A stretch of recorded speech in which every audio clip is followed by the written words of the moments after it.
Welcome to Save Your Sanity, help for handling hijackals, those difficult, toxic, and often disturbing people in your life.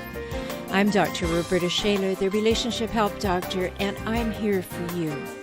You'll get the insights, skills, strategies, and support to stop tolerating verbal and emotional abuse, whether it's happening now or it happened to you in the past, maybe by a parent, partner, ex, relative, or even a coworker. Time to take life back, to recover and to rediscover you, your values, dreams, desires, and realize them in healthy ways in healthy relationships. I'm so glad you're here. Hello and welcome once again. I'm so glad you're back here. If it's your first time, I'm glad you found us. And this program is designed to help you understand what's going on, whether it's what was going on with a parent or what's going on with a partner or an ex or someone you work with or a friend that you really feel put upon by. And so today I want to talk about fighting. Because hijackals, you know, those people I talk about all the time, those people who are always fighting for status and power and control, they like to fight. They look for a fight.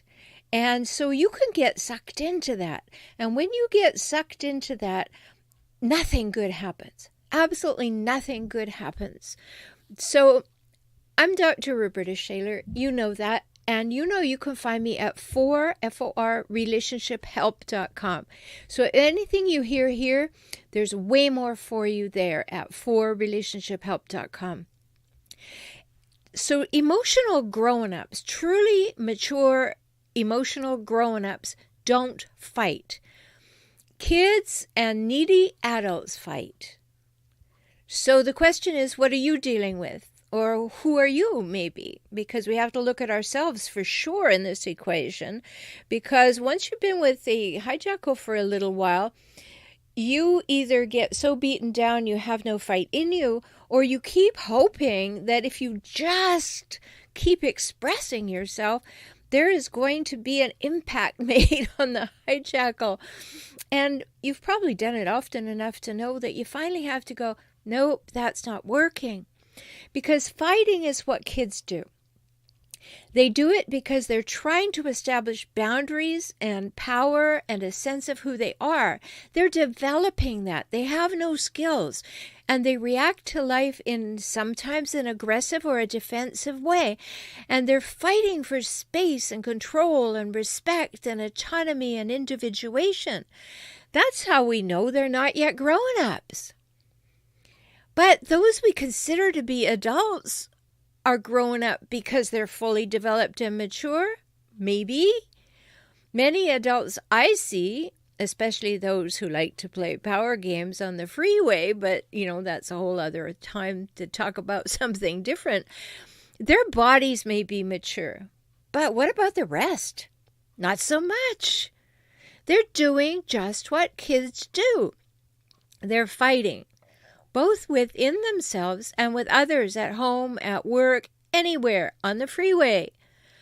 All they want is respect, but they have not learned what it is and where it begins with them, how it is acquired with them, and how important it is to be the one who goes first when you're looking for respect.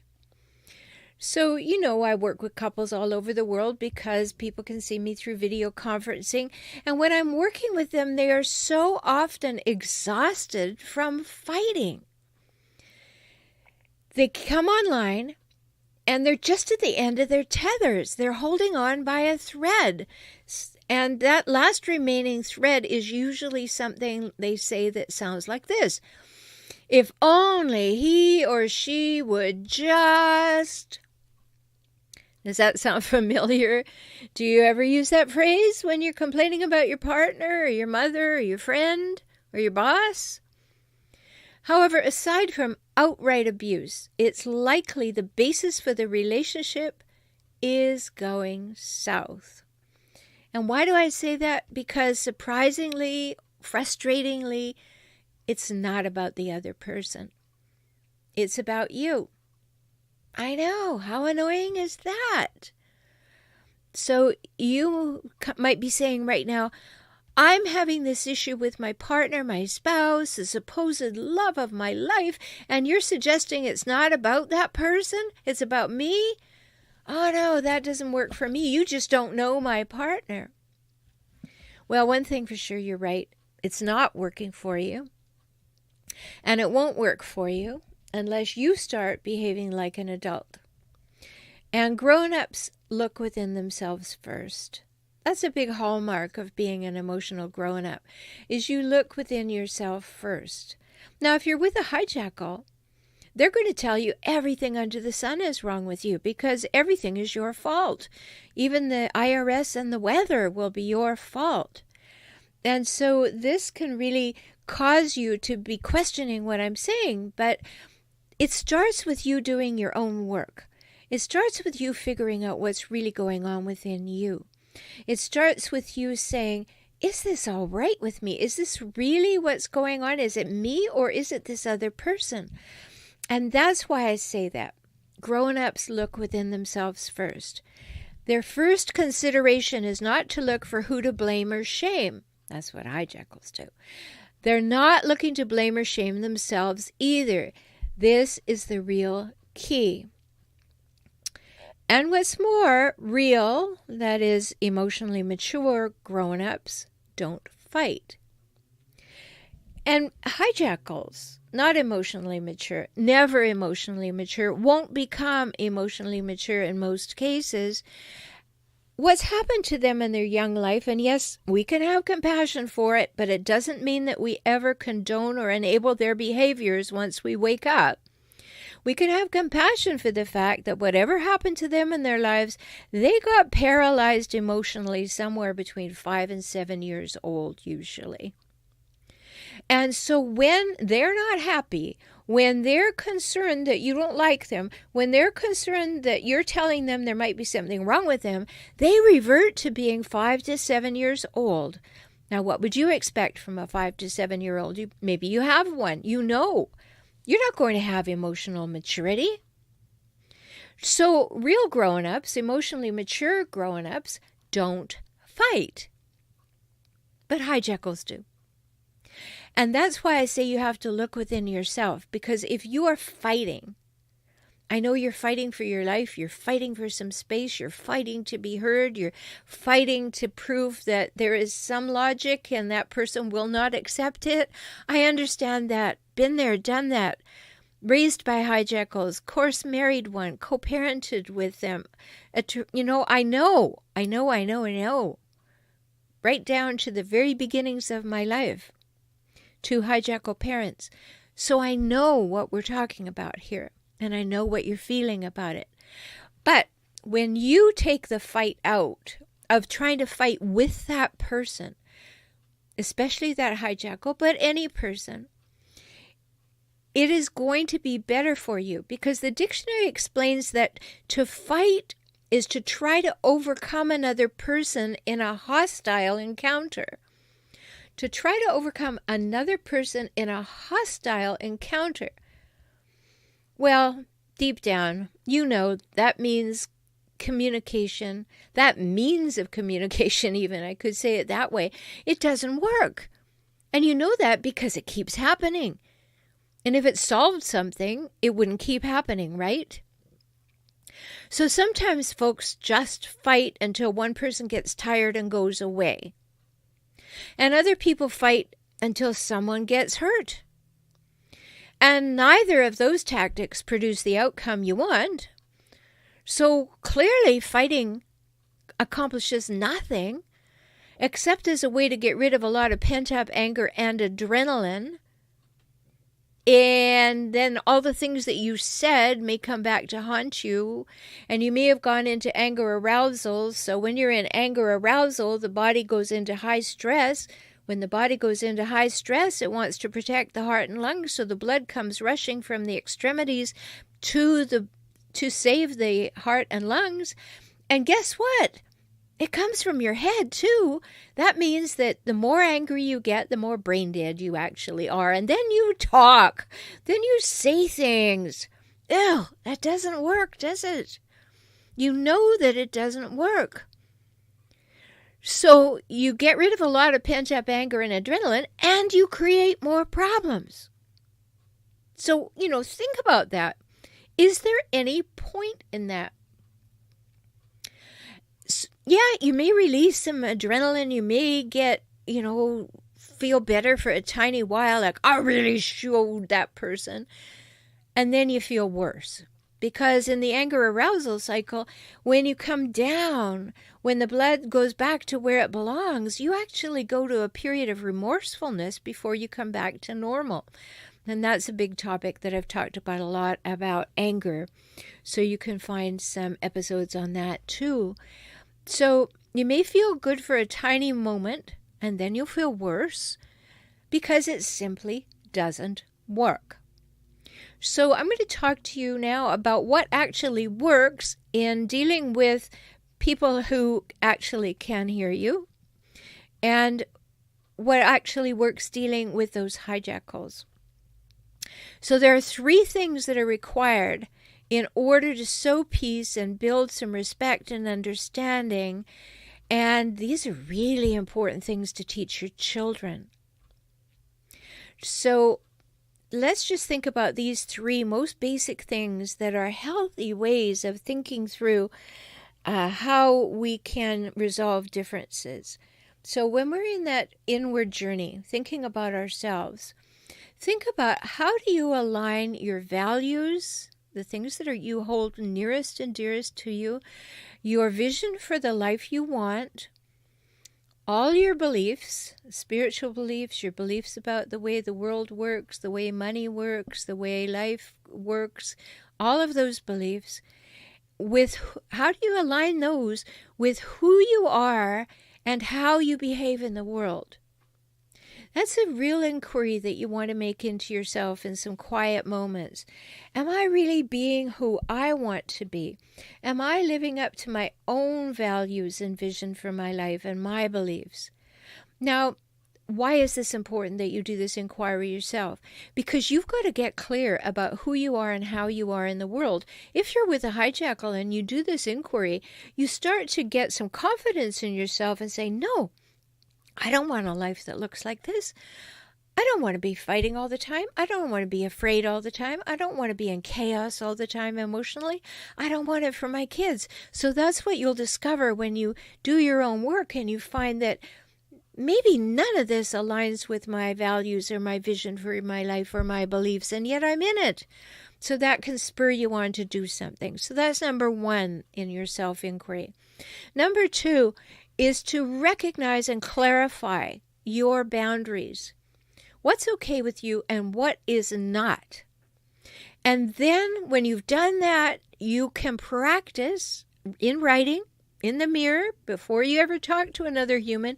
You can practice expressing and maintaining those strong boundaries. How can I say it without being angry? How can I just say, no, that doesn't work for me. What would work for me is this. No, I don't feel heard right now, and I really would like to be. No, I will not be called names, and I will walk away if that happens.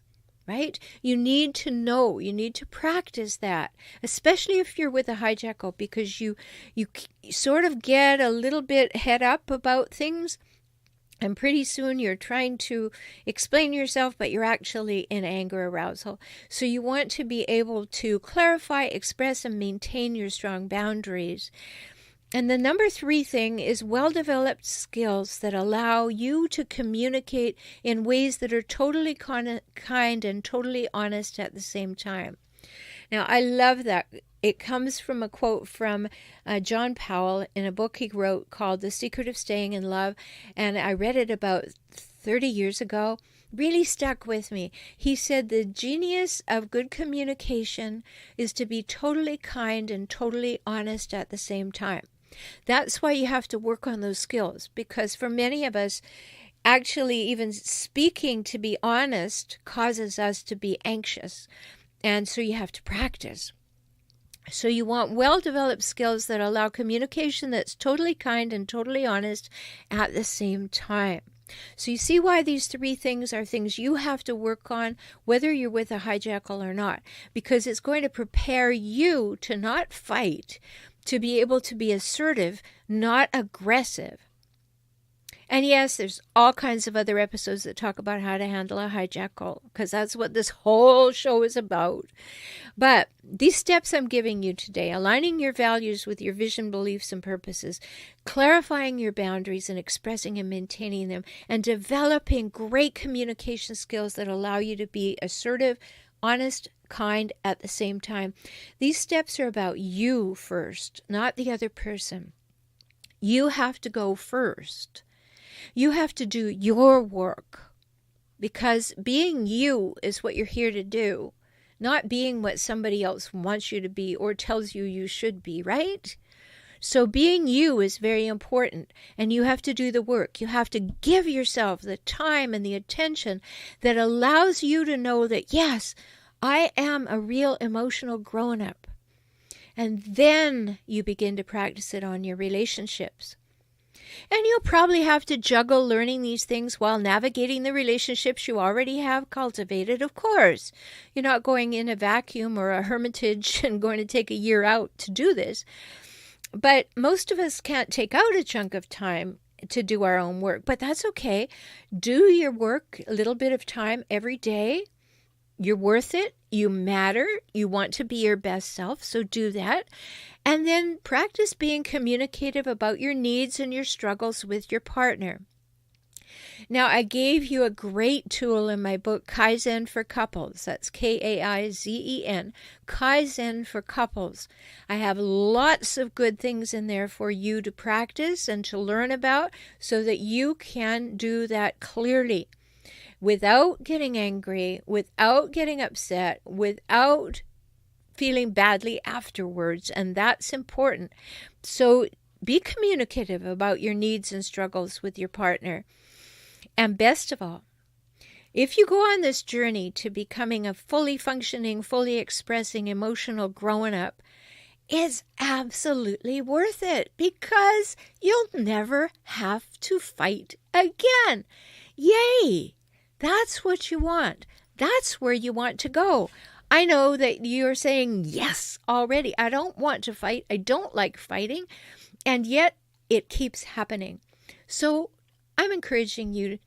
I've given you some ways to work on yourself so that you can be powerful and competent and comfortable and confident. And even in the face of a hijackal, you want to be empowered. You need to be empowered in this way.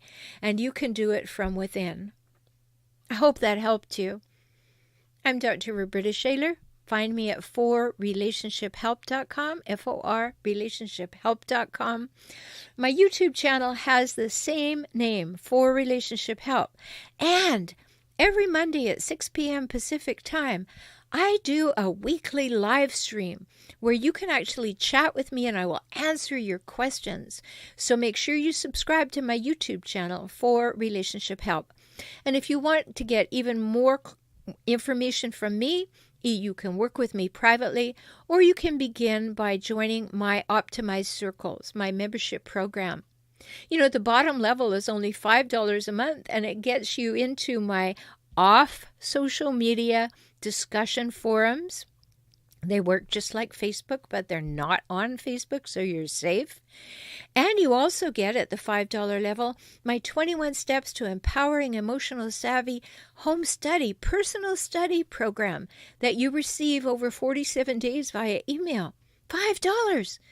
Go to forrelationshiphelp.com/circles and join me then. And in the meantime, do your own work so that you can feel comfortable and confident that you are behaving in an emotionally mature way. Talk soon. I'm so glad you spent this time with me today. I hope you heard something that touched your heart and empowered you to move forward. You can have the life and relationships that you most want, and that begins with you, within you, today. I'm always here for you. Life can get better, and you heard that from me, the Relationship Help Doctor. I'm Rhoberta Shaler, and I work with clients throughout the world through video conferencing. We can talk. So learn more at forrelationshiphelp.com. forrelationshiphelp.com, or visit me on YouTube at For Relationship Help. Join me for next week's show.